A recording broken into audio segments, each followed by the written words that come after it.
10 years ago, I walked away from that house without a word, carrying nothing but a heart full of scars and a vow never to return. They thought I had vanished, erased from their lives. But today, as the first light of dawn spills across the driveway, the massive iron gates swing open, controlled by my hand. They came here begging me to save their family, desperate and unaware. What they don't know is that I've been planning for this very moment all along. This isn't just a reunion. This is Judgment Day, and I'm the one delivering the verdict. The morning air was cold and sharp, wrapping around us like a warning. I stood a few feet behind my parents and my sister as they shifted uneasily at the foot of the massive wrought iron gates. 10 years. It had been 10 long years since I'd last seen them like this, together side by side, though nothing about this moment felt like family. They looked like strangers trespassing on someone else's world. The sun was just beginning to rise, casting a pale glow that glimmered off the sleek metal bars. Beyond the gate, the silhouette of the estate stretched wide and imposing, a silent testament to everything I had built on my own. My father, Patrick, cleared his throat, his once commanding voice now tight with nerves. My mother, Susan, clutched her coat a little tighter, her eyes darting nervously around as though she expected someone to chase us away. Marissa, my older sister, stood stiffly, her designer handbag clutched like a lifeline. No one spoke. The only sound was the soft hum of the security cameras turning in slow, deliberate arcs. Then, a faint chime rang out. Their heads snapped toward the gate as it began to move, the heavy metal creaking open with mechanical precision. I didn't step forward to greet them. I didn't need to. From where I stood, I lifted my phone and pressed a single button on the screen. With that simple motion, the gates obeyed me, swinging wide like soldiers following orders. As they crossed the threshold, I remained still, letting the silence stretch until it was almost unbearable.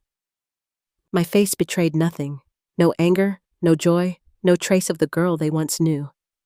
This was my home now, my sanctuary, and they were merely visitors. They didn't realize it yet, but this moment wasn't a reunion. It was the beginning of a reckoning, and from the very first step they took onto my land, every move that followed would be on my terms. The moment they stepped past the gates, their voices fell silent. My family had always been comfortable in nice places, country clubs, golf resorts, lavish homes of their friends, but this was different. This was mine. Every stone, every piece of glass, every blade of grass carried the weight of my choices, my sacrifices, my victories. We walked along a polished stone path lined with manicured gardens, each tier of the terraced landscape cascading down like a living painting. The early morning sun filtered through sculpted trees, throwing long shadows across the path. Susan's heels clicked nervously against the stone as her gaze flickered from one side to the other. Marissa muttered something under her breath, perhaps a compliment or a judgment, but I didn't respond. As we reached the main house, the scale of it began to overwhelm them. The entryway opened into a glass corridor, walls so clear it felt like walking on air. The reflection of the sky shimmered above and below, a reminder of just how far removed this place was from the life they'd once known me to live.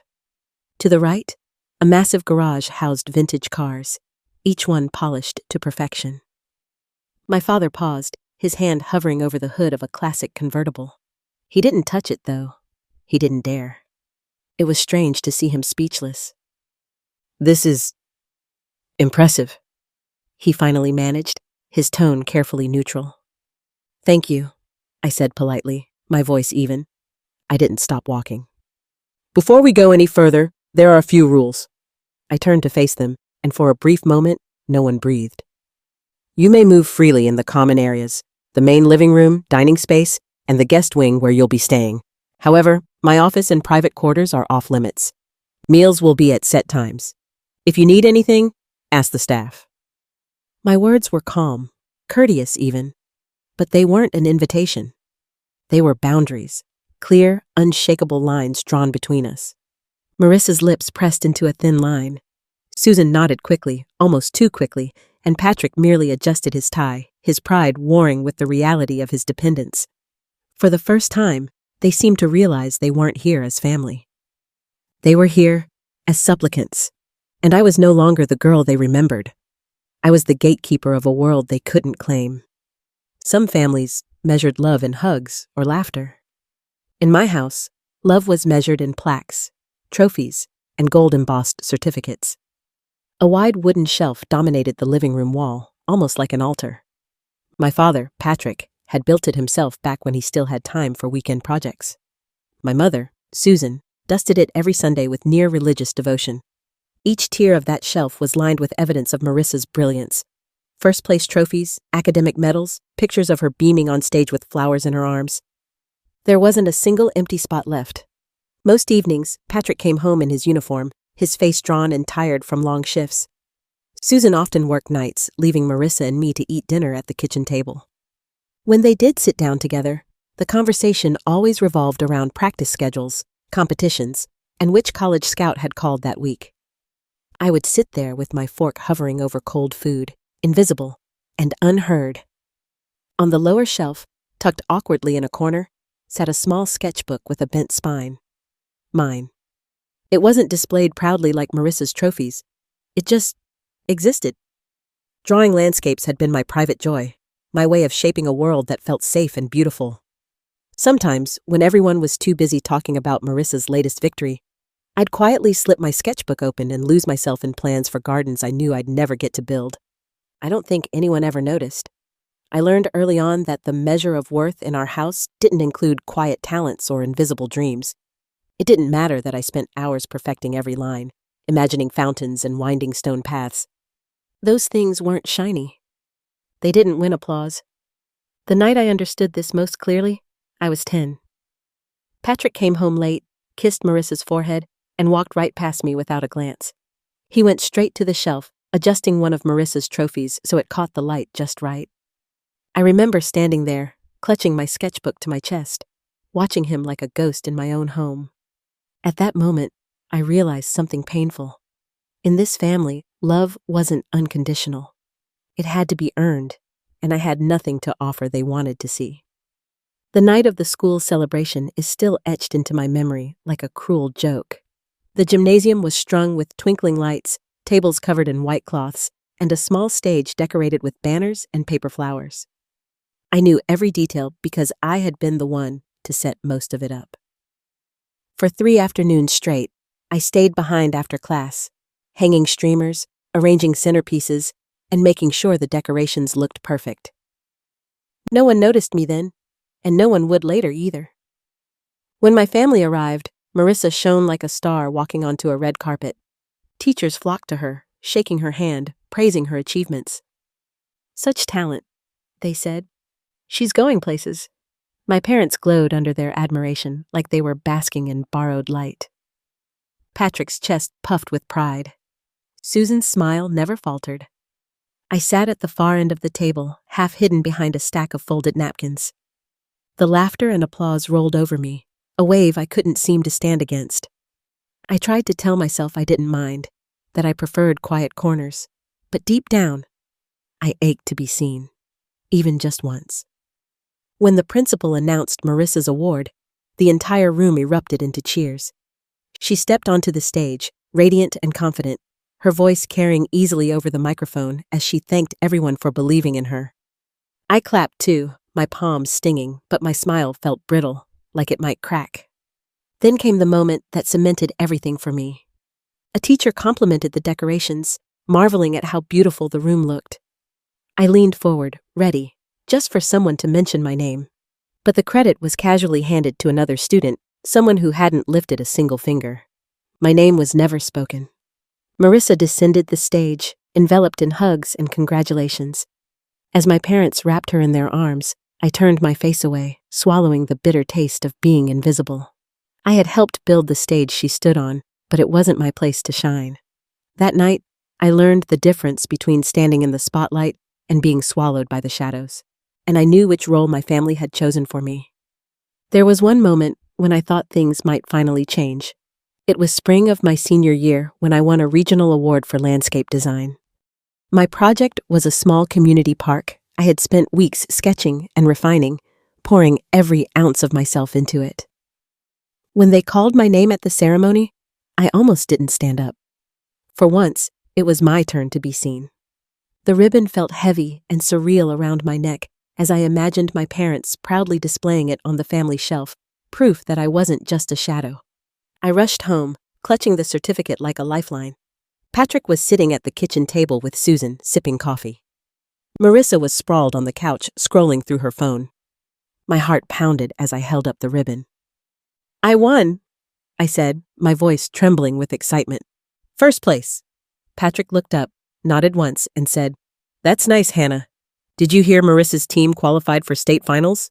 It's going to be huge." Susan chimed in immediately, launching into plans for travel arrangements and hotel bookings. Marissa laughed, basking in their attention. No one asked to see my project. No one asked how I felt. I stood there, arms still raised, the ribbon dangling uselessly in my hand. Slowly, I lowered it, my chest tightening as if all the air had been sucked from the room.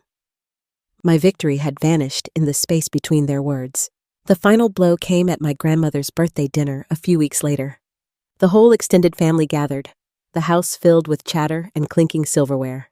I was passing a plate when I heard Patrick's voice cut through the noise. He was laughing, joking with an uncle, and he said it so casually, like it was nothing. "Raising Hannah was kind of like a failed experiment," he chuckled. "Thank God Marissa turned out the way she did." The words struck me like a physical blow. I froze, the plate trembling in my hands. No one corrected him. No one even looked my way. I swallowed hard, forcing down the tears, the anger, the scream clawing at my throat. That night, I didn't break a single thing. I didn't shout or argue. I simply smiled, excused myself, and locked the pain deep inside. It was then I learned my most dangerous skill, how to swallow the hurt until it disappeared, or so they thought. The summer before college was supposed to be filled with excitement. At least, that's what I'd always imagined. For Marissa, it had been a whirlwind of campus tours, acceptance letters, and expensive shopping trips for dorm room essentials. For me, it was a slow, heavy march toward a decision no one seemed to respect. Patrick and Susan assumed I would follow the same path as Marissa, a prestigious private university with a glossy brochure and a tuition bill large enough to choke a horse. But when the acceptance letters came and they saw my choice, their expressions froze. "A community college?" my father said, his voice sharp, as though the words themselves were an insult. "Do you have any idea what people will think?" I sat at the edge of the couch, my hands gripping my knees to keep them from shaking. "It's practical," I said carefully. "I can live at home, save money, and work while I study. I want to build something real, not drown in debt before I even start." Marissa laughed, a short, cruel sound. "Real? Hannah, community college is where people go when they don't have other options." Her words stung, but not as much as the look in my mother's eyes, a mix of disappointment and shame. "You're settling for less," Susan said softly, almost like she was grieving. "We raised you to reach higher than this." "No," I said, my voice rising despite the lump in my throat. "You raised me to believe my worth was tied to how I made you look. I'm done with that." The room went silent. My father's jaw tightened, his hands curling into fists at his sides. I thought, for a brief moment, he might actually tell me he was proud of my independence. Instead, he turned away. "If you go down this path, Hannah," he said coldly, "you do it on your own. Don't expect us to support this mistake." I stood, my legs trembling but my resolve firm. "Good," I whispered. "That's exactly what I plan to do." Then I walked out of the house, leaving behind their expectations like a heavy coat I'd finally shrugged off. The future was uncertain, but for the first time, it was mine. My first semester at community college was nothing like the glossy dream my parents had imagined for me, or the one they had given Marissa. There were no ivy-covered buildings or bustling quads full of eager freshmen posing for photos. My days were split between cramped classrooms with flickering fluorescent lights and the never-ending grind of work. At sunrise, I slipped into a uniform and tied my hair back before heading to my first job as a waitress at a small diner off the highway. The smell of burnt coffee and bacon grease clung to my clothes, as I balanced plates and forced smiles for strangers who barely saw me. After class, I swapped my apron for gloves and heavy boots, heading to whatever shift I could find. Sometimes it was landscaping in sweltering heat, my hands blistering as I dug trenches and hauled bags of soil. Other times, I worked on construction sites, learning to mix concrete, measure beams, and keep up with men who didn't think I belonged there. Every dollar I earned mattered. I learned to stretch $5 into a week of groceries, cans of soup, day-old bread, a few bruised apples. Some nights, I studied by the light of a flickering desk lamp while my body ached from head to toe.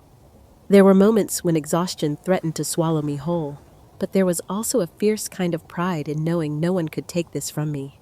In between the sweat and bruises, I absorbed lessons no textbook could teach. I watched how foremen planned projects, how they allocated time and resources, how a single mistake could ripple through an entire job site. I learned about negotiation, about resilience, about solving problems when quitting wasn't an option. My hands grew calloused, my nails perpetually rimmed with dirt and paint. When I looked at them, I didn't see weakness anymore. I saw proof that I was shaping a future with my own two hands. Life was brutally hard, yes, but for the first time, it felt like my life.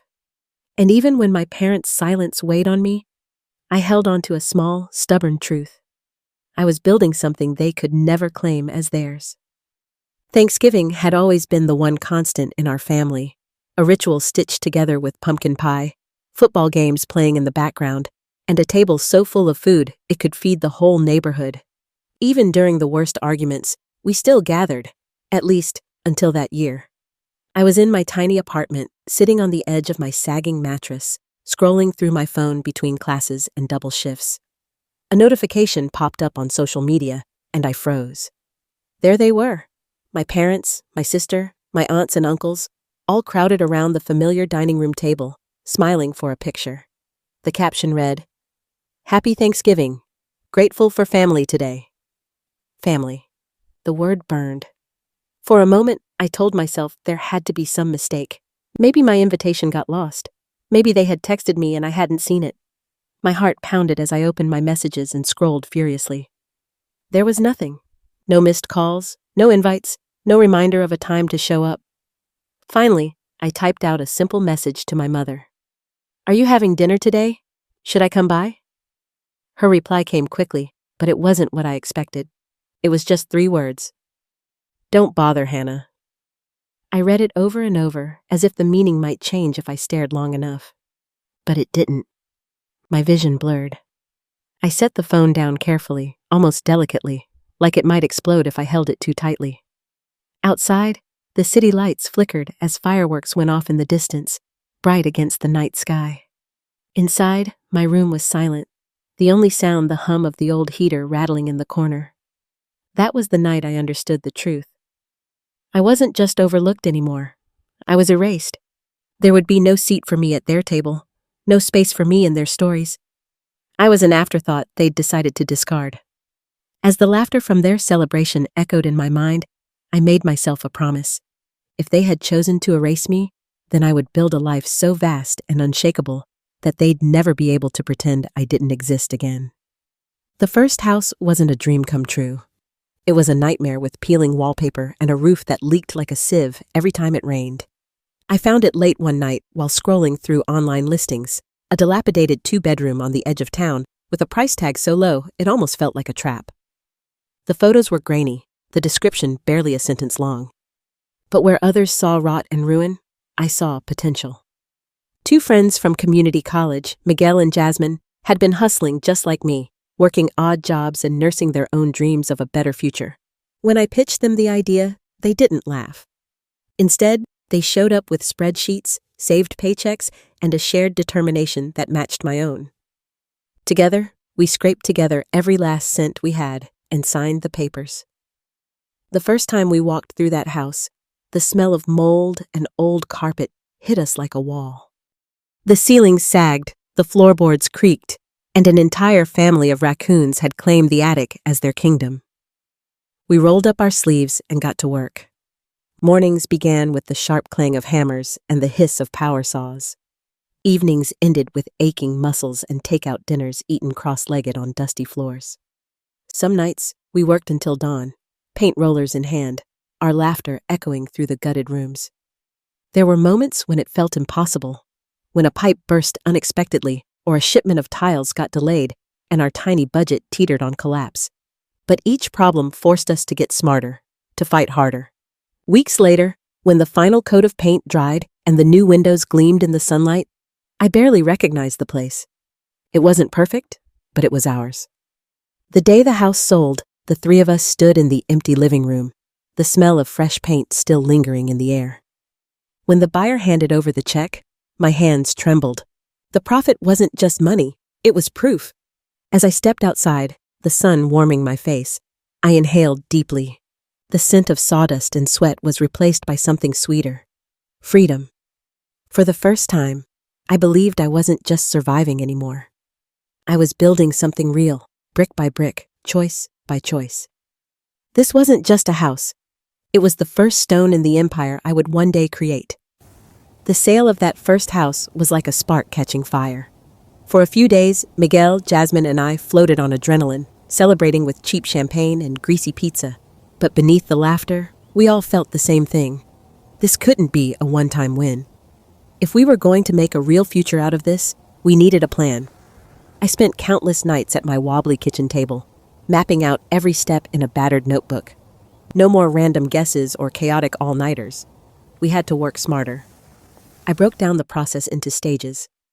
Identifying distressed properties, negotiating with sellers, budgeting renovations, managing timelines, and closing fast enough to keep our cash flow alive. Miguel was a natural at scouting deals. He had a knack for reading between the lines of listings, spotting opportunities others overlooked. Jasmine handled the numbers, making sure we never spent a dollar without knowing exactly where it came from and where it was going. And me? I became the bridge between vision and reality, the one who held it all together.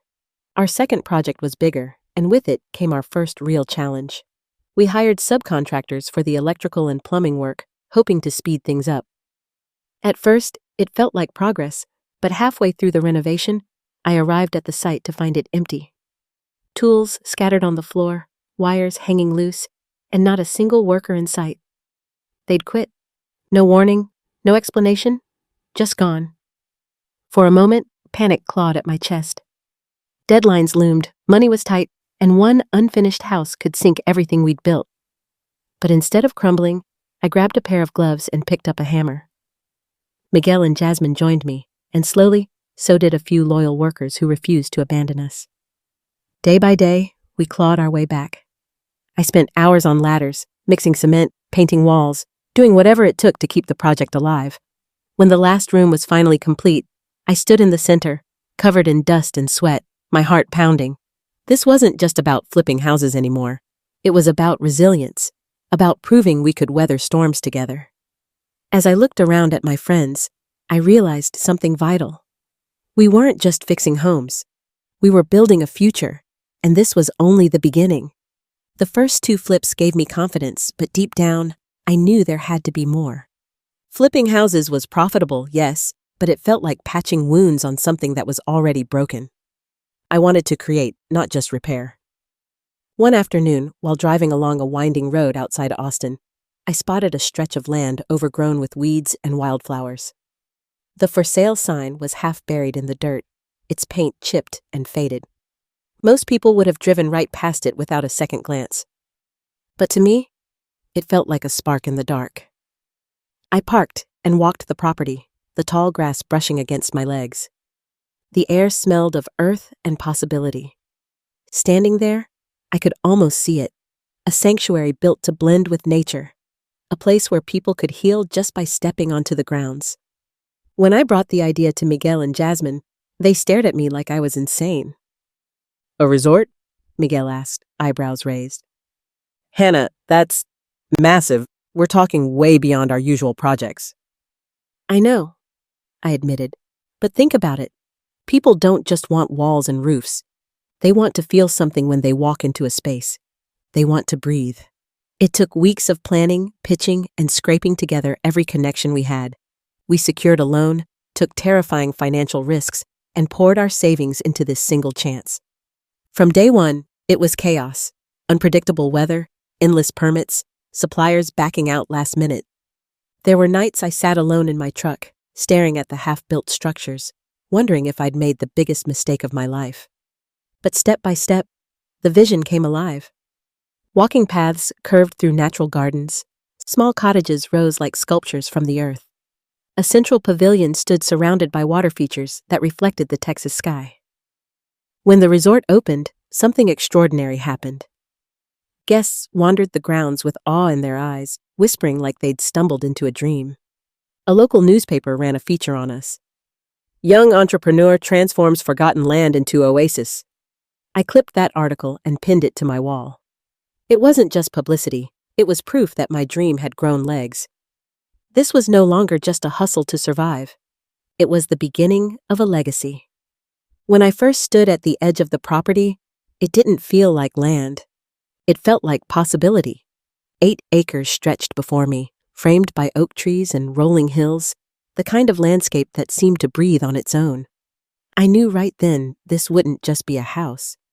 It would be a sanctuary, a living testament to how far I'd come. The design process became deeply personal.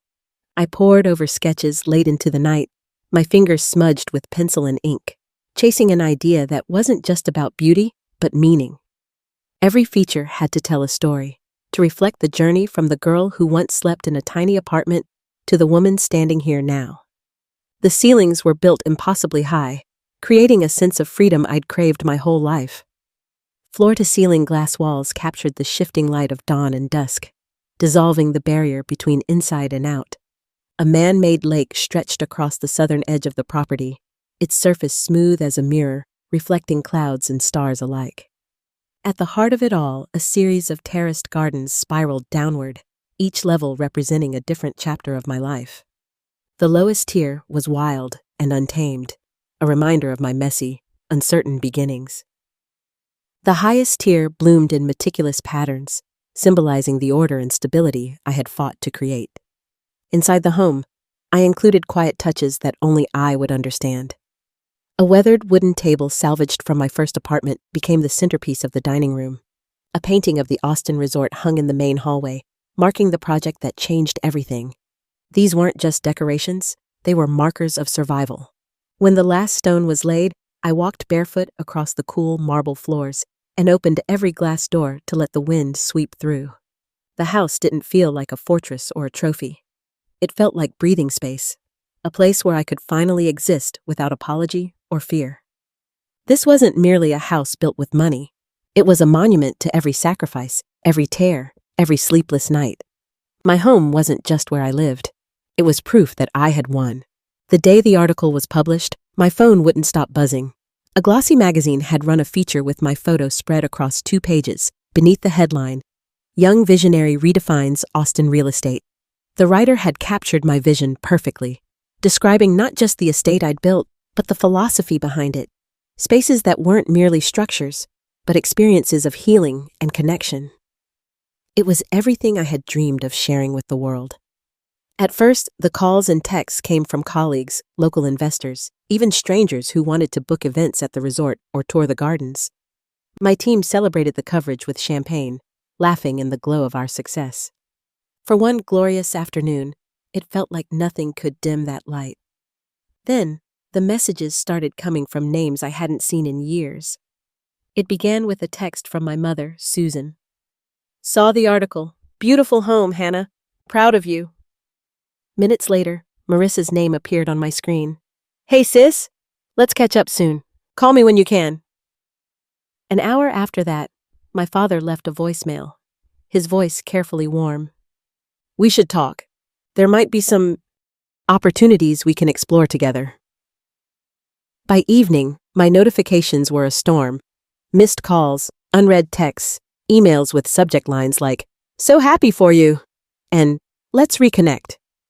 Each ping was like a pebble thrown against glass, relentless and sharp. I stared at the phone, my stomach tightening with every buzz. Years of silence, years of being invisible, and now suddenly they were everywhere. I didn't answer. Not one message, not one call.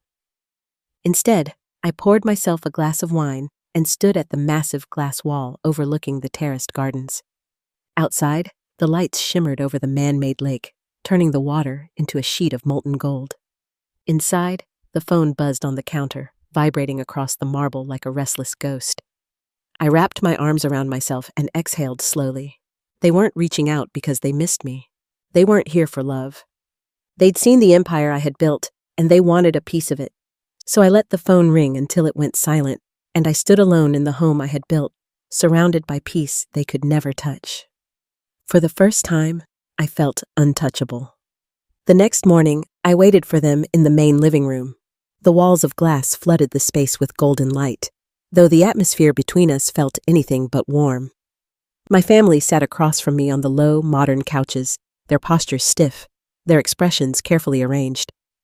Marissa was the first to speak.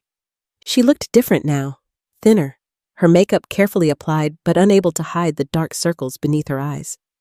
Her hands twisted nervously in her lap as she gave me a smile that didn't reach her eyes. "Hannah," she began softly, "I can't tell you how proud I am of what you've built. This place, it's breathtaking." I studied her face, the way her jaw clenched even as her voice tried to sound affectionate. "Thank you," I replied, my tone neutral. Patrick cleared his throat. My father had always been a commanding presence, but today there was a subtle strain beneath his practiced confidence. "Your mother and I have been talking," he said smoothly, "and we think there's a real opportunity here, for the whole family." There it was, the opening move. Marissa shifted in her seat, avoiding my gaze. "Things have been difficult lately," she admitted, her voice breaking slightly. "The divorce has been brutal. The legal fees, the custody battle over Chloe." She trailed off, pressing her lips together. "I might lose the house. Everything I've worked for is on the line." Susan, my mother, reached over and patted Marissa's knee with theatrical sympathy. "We thought, maybe, with your success, you could help, temporarily, just to get things back on track." Patrick jumped in quickly, his words clipped and businesslike. "Think of it as an investment, Hannah. A family partnership. We support each other, and in return, you secure the family name. It's not charity. It's a smart move." I let the silence stretch between us, heavy and unrelenting. My pulse pounded, but my face remained calm. I'd spent years imagining this moment, and now that it was here, it felt both surreal and inevitable. Finally, I leaned back, my fingers interlaced in my lap. "So that's why you're here," I said quietly. "Not because you missed me, not because you wanted to apologize. You came because you need me to fix your mess." Marissa flinched as if I'd slapped her. For the first time in a decade, the truth sat naked between us, and there was no going back. For a long moment, no one spoke. The only sound was the faint ticking of the clock on the far wall, steady and merciless. My heart pounded, but my face remained calm, unreadable. I had been silent for years, letting their actions carve scars into me without protest. Not anymore. "You want to talk about family?" I said, my voice low but sharp enough to cut through the tension. "Fine. Let's talk about what family has looked like for the past 10 years. Marissa's head snapped up, her eyes widening. Susan's fingers tightened on her purse. Patrick shifted uncomfortably but didn't speak. I inhaled slowly, steadying myself, then began. 10 years of silence. 10 years where my phone never rang unless it was by accident. Birthdays passed, holidays came and went, and you never once reached out to see if I was even alive. I looked straight at Marissa. "You got married? There was a beautiful wedding, judging by the photos I saw online. I didn't get an invitation. I wasn't even given a warning, a text, nothing. Just a front row seat to my own erasure." Marissa opened her mouth, but I raised a hand to silence her. "Don't bother. It wasn't a mistake. It was a choice." Turning to my mother, I continued, my tone trembling but fierce. "Remember the night I ended up in the hospital with a heart condition? I was alone, terrified. I called you, Mom. I begged you to come. You told me you were too busy and that I should call a cab. I lay there, staring at a sterile white ceiling, realizing for the first time that I could have died and you wouldn't have noticed." Susan's lip trembled, but no words came. Finally, I pulled a folded piece of paper from my pocket and set it on the table between us. It was a photocopy of a check I had sent years ago to help pay for Ryan's college tuition, Marissa's son, my nephew. I sent this because I wanted to show Ryan that at least one person believed in him, and you know what I got in return? I slid a small note across the table. It was scrawled in Marissa's handwriting, not needed. Her face drained of color. "These are the debts you never acknowledged," I said, my voice breaking but growing stronger with each word. "You think you came here today to talk about money, but this—" I tapped the paper, then my chest. "This is the real ledger, and every entry is written in the moments you abandoned me." Silence fell, heavy and suffocating. For once, they had nothing to say. For a moment, the room sat in stunned silence. My words still hung in the air like smoke after a fire. I thought they might finally absorb what I'd said, but then a smooth, unfamiliar voice broke through. "Well?" the man sitting beside Marissa said, leaning forward slightly. "I think maybe we're getting a little dramatic here." I turned my head toward him, taking in his expensive watch, his perfect suit, the smirk that didn't quite reach his eyes. Marissa had mentioned him briefly in her messages. Ethan, her new boyfriend. I hadn't cared enough to ask for details. He clasped his hands together like a mediator about to deliver a verdict. "Look, I get that there have been misunderstandings in the past," he said smoothly. "But at the end of the day, you're family. Family sticks together, no matter what. That's just how it works. If someone's struggling, you step in. That's your duty, Hannah." My laugh was sharp, humorless. "My duty?" I repeated, the words tasting bitter on my tongue. "Yes," Ethan said, his tone now slightly patronizing. "I understand you're proud of what you've built, and you should be, but that doesn't erase the basic responsibility we all have to one another. You have the means to help them. Isn't that what a good sister, a good daughter does?" I rose slowly to my feet, every muscle tight with controlled rage. "You want to talk about responsibility?" I said, my voice cutting through the room. I crossed to the bookshelf and picked up a leather-bound folder, setting it gently on the coffee table. "Here's what I've been responsible for these past 10 years, I continued. Scholarships for kids who couldn't afford college, a wing in the children's hospital named after my grandmother, a program that provides housing for workers who were one paycheck away from homelessness." I flipped the folder open, revealing photos and documents, smiling students, hospital ribbon cuttings, families standing in front of keys to their first homes. "This," I said, my voice trembling with fury, "is what responsibility looks like. Strangers who had no obligation to me, yet I chose to show up for them, because they needed me, because they mattered." I turned to Ethan, my eyes like ice. "Where were you? Where were they?" I gestured to my family. "When I was lying alone in a hospital bed. When I was working 3 jobs to stay alive. Don't you dare lecture me about family when the people in this room abandoned me the moment I stopped being useful." Ethan shifted back, his smug expression faltering. "This isn't about responsibility," I finished, my voice low and final. "It's about convenience, and I'm done paying the price for their comfort." For a moment, no one moved. The silence was so thick it seemed to press against the glass walls, a suffocating weight that demanded someone, anyone, break it. Finally, Susan's voice cracked through, trembling and desperate. "Hannah, please," she whispered, her hands clasped tightly together. Tears pooled in her eyes, slipping down her cheeks. "You don't understand. We've made mistakes. God, I know we have. But we're still your family. Blood is blood. Don't shut us out like this." I stared at her, my heart a tangled mess of memories. There was a time when those words would have shattered me, when I would have clung to them like a lifeline. But not now. Not after everything.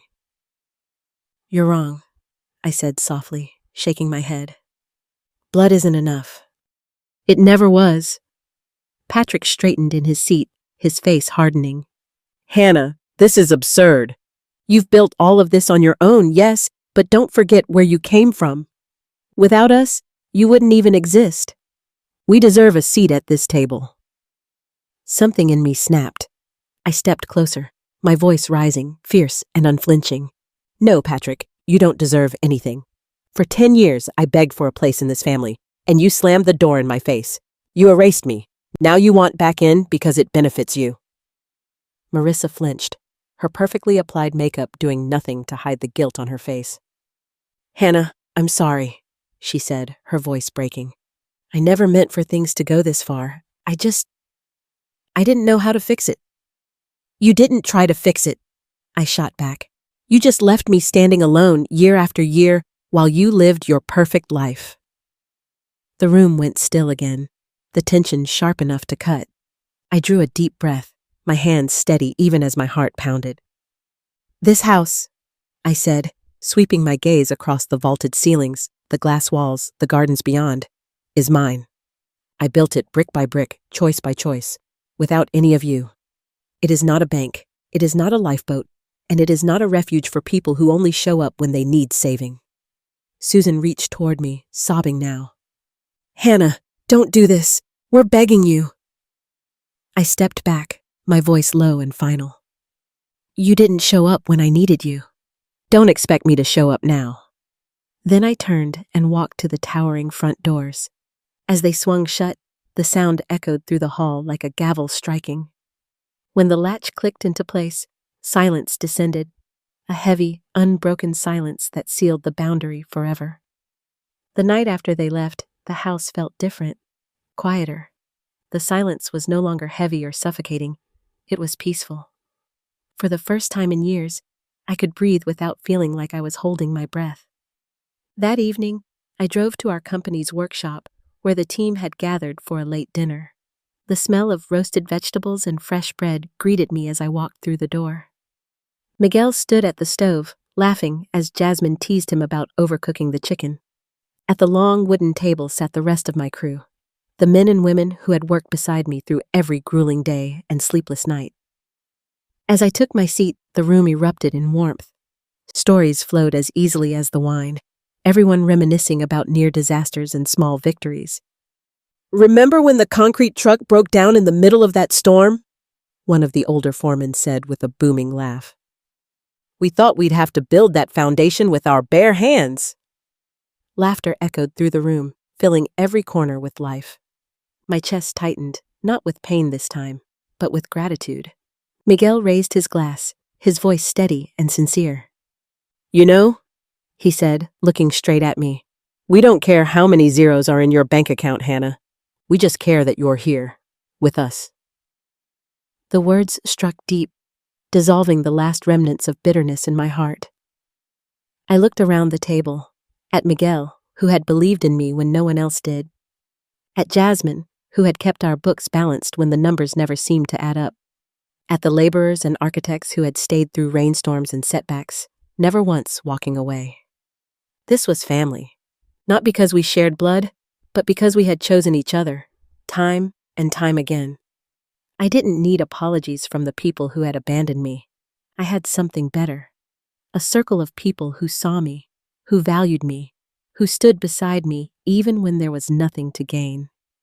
As the night stretched on, filled with laughter and clinking glasses, I realized that the storm had passed. The past could no longer touch me here. For the first time, I wasn't just surviving. I was home. A few weeks later, we stood together beneath a wide canvas banner that read, "Cole Community Center, a place to grow." It wasn't just another project. It was a promise, both to myself and to the people who had walked this road with me. The building was modest compared to the luxury homes and resorts I had designed, but to me, it felt more significant than anything I'd ever built. Sunlight streamed through the tall windows, illuminating playrooms filled with donated toys, classrooms stocked with books and art supplies, and a wide-open hall that would host everything from job training workshops to family dinners.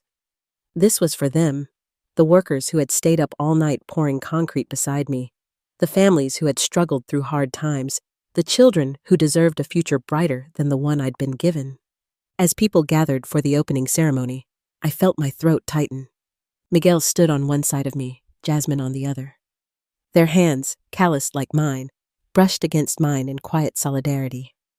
When it was my turn to speak, I stepped forward, my voice shaking at first, then gaining strength. When I was younger, I began, I thought family was something you were born into, that it was unchangeable, like your last name or the color of your eyes. I paused, scanning the crowd, letting the truth sink in. But I learned the hard way that blood isn't always thicker than love. Family is not just where you come from, it's who shows up for you when you need them most. It's the people who choose to stay. A hush fell over the room. My next words came from a place so deep it almost hurt to say them. I didn't lose my family. I chose my family. Applause erupted, thunderous and genuine. As the ribbon was cut and the doors swung open, children raced inside, their laughter ringing out like music. I stepped out onto the front steps, watching the sunset paint the sky in shades of gold and crimson. The past was behind me now, locked away like the closed gates of my estate. Ahead of me stretched a future filled with freedom, purpose, and people who truly loved me. For the first time, I didn't just feel strong. I felt whole.